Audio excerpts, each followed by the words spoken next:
1. हळद. स्वयंपाकघरातील हळद संपणे अशुभ आहे. यामुळे घरातील शुभ कार्यात अडचणी येऊ शकतात. भगवान विष्णूंना सुद्धा हळद प्रिय आहे, म्हणूनच हळद संपण्यापूर्वीच आणा. 2. मीठ.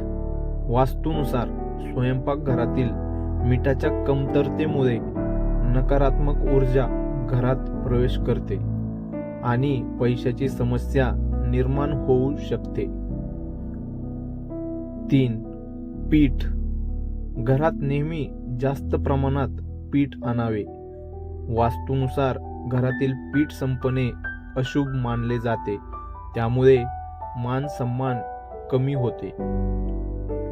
4. तांदूळ. स्वयंपाकघरात तांदूळ असणे फार महत्त्वाचे आहे. घरातील तांदूळ संपल्यास शुक्र ग्रहाचा दोष लागू शकतो.